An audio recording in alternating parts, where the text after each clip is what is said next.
নমস্কার বন্ধুরা, ব্রততিস কিচেনে আপনাদের সকলকে অনেক অনেক স্বাগতম। আজকে আমি একটা চটপটা রেসিপি নিয়ে চলে এসেছি, যেটা হলো আলু কাবলি। আমাদের সকলেরই কিন্তু আলু কাবলি খুবই ভালো লাগে। তো চলুন বন্ধুরা, দেখে নেই আমি আলু কাবলিটা কি করে তৈরি করলাম। আলু কাবলি বানানোর জন্য আমি 4টে আলুকে সুন্দর করে সিদ্ধ করে নিয়েছি। এবার আলুগুলোকে আমি ছোট ছোট করে কেটে নিয়েছি, আর এর উপরে দিয়েছি সিদ্ধ করা ছোলা। এখানে আমি দুরকম ছোলা ইউজ করেছি, ছোট ছোলা আর কাবলি ছোলা। এখানে আমি পাতলা পাতলা করে কেটে নিয়েছি পেঁয়াজ, কাঁচা লঙ্কা আর ধনেপাতা। এগুলোকে আমি সুন্দর করে কুচি করেছি। এখানে আমি একটা শসাকে সুন্দর করে কুচি করে নিয়েছি, আর নিয়ে নিয়েছি টমেটো কুচি। এখানে আমি তেঁতুলটাকে সুন্দর করে গুলে নিয়েছি। এখানে নিয়ে নিয়েছি ধনে জিরের গুঁড়ো। এটাকে শুকনো খোলায় ভেজে আমি গুঁড়ো করে নিয়েছি। এখানে নিয়ে নিয়েছি আমি ঝুরি ভাজা।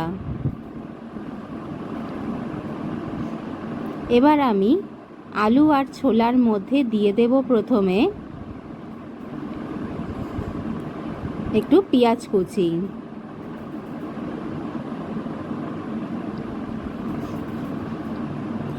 পেঁয়াজ কুচিটা দেওয়া হয়ে গেছে। এবার আমি দিয়ে দিচ্ছি ধনেপাতা কুচি, আর দিয়ে দেব লঙ্কা কুচি।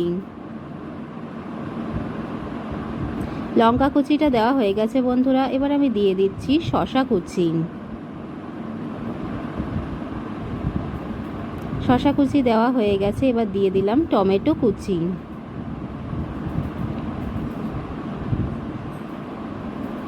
এবার দিয়ে দিচ্ছি ভাজা মশলা।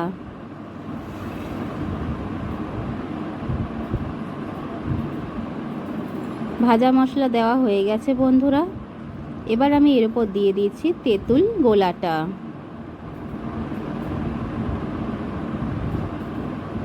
তেঁতুল গোলাটা কিন্তু এর টক ভাবটা বৃদ্ধি করে।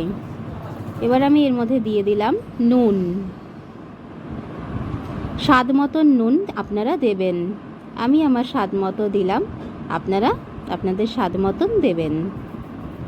এবার এটাকে আমি হালকা হাতে সুন্দর করে মেখে নেব। দেখুন, আস্তে আস্তে করে আমি মেখে নিচ্ছি।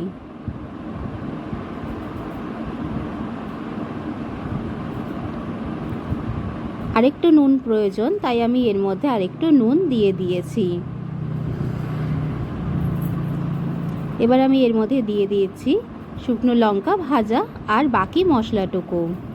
এটা দিয়ে আমি সুন্দর করে মেখে নেব। দেখুন বন্ধুরা, আমি সুন্দর করে এটাকে মেখে নিয়েছি। এবার এটাকে একটা প্লেটের মধ্যে নিয়ে নিয়েছি। এর উপরে দিয়ে দিলাম পেঁয়াজ কুচি। আর একটু পেঁয়াজ কুচি আমি এর উপর ছড়িয়ে দিলাম। ধনেপাতা কুচিও আমি এর উপরে ছড়িয়ে দিলাম। প্লেটটা ছোট হওয়াতে আমি অন্য একটা বড় প্লেটে এটাকে সার্ভ করে নিয়েছি। এবার আমি সাইড দিয়ে সুন্দর করে দিয়ে দিচ্ছি বাকি শসা কুচিটুকু।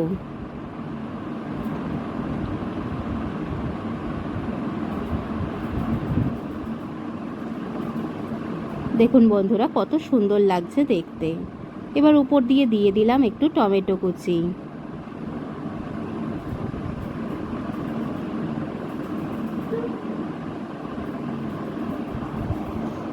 দেখুন কত একটা সুন্দর লুক এসেছে। এবার দিয়ে দিচ্ছি সামান্য একটু তেঁতুল জল।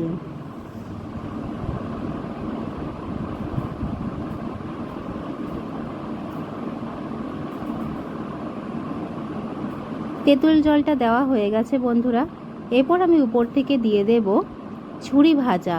এই ঝুরি ভাজাটা আপনারা যত দেবেন তত এর টেস্ট বৃদ্ধি পাবে। আমি একটু বেশি করেই ঝুরি ভাজা এর উপর দিয়ে দিচ্ছি। দেখুন বন্ধুরা, দেখতে এটা কত সুন্দর লাগছে। একদম দোকানের মতো জিভে জল আনা আলু কাবলি তৈরি হয়ে গেছে। এরকম নিত্য নতুন রেসিপি পেতে আমার চ্যানেলটাকে লাইক, শেয়ার, সাবস্ক্রাইব অতি অবশ্যই করবেন। আর ভালো লাগলে কমেন্টের মাধ্যমে অতি অবশ্যই জানাবেন আপনাদের কেমন লাগলো। সকলে ভালো থাকবেন। ধন্যবাদ।